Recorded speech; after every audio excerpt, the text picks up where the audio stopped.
بسم اللہ الرحمن الرحیم۔ ناظرین، آج کا پہلا ولاگ حق بات کو چھپانا یا اس میں خلط ملط کرنا حرام ہے، صفحہ نمبر 208۔ ناظرین، اس کتاب کا نام ہے معارف القرآن، جلد اول، سورۃ الفاتحہ سے لے کر سورۃ البقرہ تک، پارہ اول تا پارہ تیسرا، رکوع 8واں۔ مفتی اعظم پاکستان حضرت مولانا مفتی محمد شفیع صاحب رحمۃ اللہ علیہ اس کتاب کے رائٹر ہیں۔ بسم اللہ الرحمن الرحیم، الحمد للہ وکفی وسلام علی عبادہ الذین اصطفی۔ وہ دانائے سبل ختم الرسل مولا کل، جس نے غبار راہ کو بخشا فروغ وادی سینا، نگاہ عشق و مستی میں وہی اول وہی آخر وہی قرآن وہی فرقان وہی یاسین وہی طٰہٰ۔ صفحہ نمبر 208، ویلاگ نمبر 1، حق بات کو چھپانا یا اس میں خلط ملط کرنا حرام ہے، یہ ہیڈنگ ہے آج کا آیت۔ وَلَا تَلْبِسُوا الْحَقَّ بِالْبَاطِلِ، سے ثابت ہوا کہ حق تعالیٰ بات کو غلط باتوں کے ساتھ گڑ مڑ کر کے اس طرح پیش کرنا جس سے مخاطب مغالطہ میں پڑ جائے، جائز نہیں ہے۔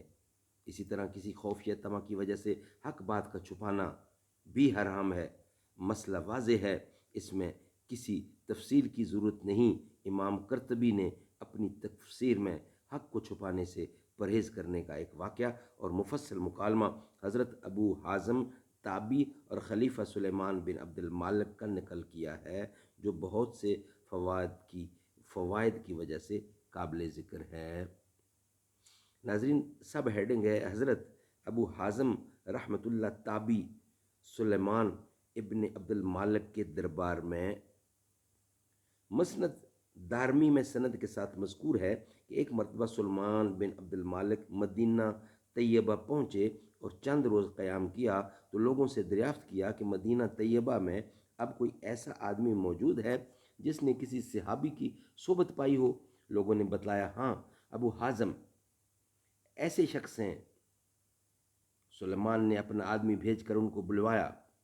جب وہ تشریف لائے تو سلیمان نے کہا، اے ابو حازم، یہ کیا بے مروتی اور بے وفائی ہے؟ ابو حازم نے کہا، آپ نے میری کیا بے مروتی اور بے وفائی دیکھی ہے؟ سلیمان نے کہا کہ مدینہ کے سب مشہور لوگ مجھ سے ملنے آئے ہیں، آپ نہیں آئے۔ ابو حازم نے کہا، امیر المومنین، میں آپ کو اللہ کی پناہ میں دیتا ہوں اور اس سے کہ آپ کوئی ایسی بات کہیں جو واقعہ کے خلاف ہے۔ آج سے پہلے نہ آپ مجھ سے واقف تھے اور نہ میں نے کبھی آپ کو دیکھا تھا۔ ایسے حالات میں خود ملاقات کے لیے آنے کا کوئی سوال ہی پیدا نہیں ہوتا، بے وفائی کیسی؟ سلیمان نے جواب سن کر ابن شہاب زہری رحمۃ اللہ اور حاضرین مجلس کی طرف التفات کیا تو امام زہری نے فرمایا کہ ابو حازم نے صحیح فرمایا، آپ نے غلطی کی۔ اس کے بعد سلیمان رحمۃ اللہ نے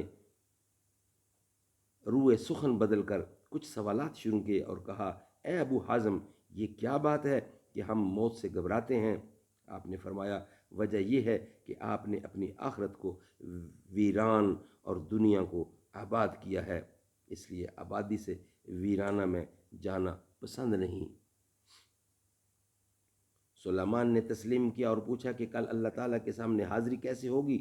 فرمایا کہ نیک عمل کرنے والا تو اللہ تعالیٰ کے سامنے اس طرح جائے گا جیسے کوئی مسافر سفر سے واپس اپنے گھر والوں کے سامنے جاتا ہے، اور برے عمل کرنے والا اس طرح پیش ہوگا جیسے کوئی بھاگا ہوا غلام پکڑ کر آقا کے پاس حاضر کیا جائے۔ سلیمان یہ سن کر رو پڑے اور کہنے لگے، کاش ہمیں معلوم ہوتا کہ اللہ تعالیٰ نے ہمارے لیے کیا صورت تجویز کر رکھی ہے۔ ابو حازم نے فرمایا کہ اپنے اعمال کو اللہ کی کتاب پر پیش کرو تو پتہ لگ جائے گا۔ سلیمان نے دریافت کیا کیا قرآن کریم کی کس آیت سے یہ پتہ لگے گا؟ فرمایا اس آیت سے، ان الابرار لفی نعیم و ان الفجار لفی جہیم، یعنی بلا شبہ نیک عمل کرنے والے جنت کی نعمتوں میں ہیں اور نافرمان گناہ شعار دوزخ میں۔ سلیمان نے کہا اللہ تعالیٰ کی رحمت تو بڑی ہے، وہ بدکاروں پر بھی حاوی ہے۔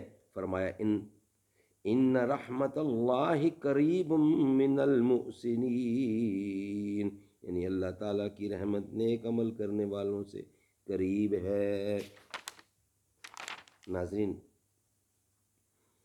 سلیمان نے پوچھا اے ابو حازم، اللہ کے بندوں میں سب سے زیادہ کون عزت والا ہے؟ فرمایا وہ لوگ جو مروت اور عقل سلیم رکھتے ہیں۔ پھر پوچھا کہ کون سا عمل افضل ہے؟ تو فرمایا کہ فرائض و واجبات کی ادائیگی حرام چیزوں سے بچنے کے ساتھ۔ ناظرین، یہ سلسلہ چلتا رہے گا انشاءاللہ، باقی نیکسٹ ویلاگ میں آپ کی خدمت میں حاضر ہوں گے۔ اللہ تعالیٰ سمجھ بوجھ دے اور حضور کی سنت پہ عمل کرنے کی توفیق عطا فرمائے۔ آمین ثم آمین۔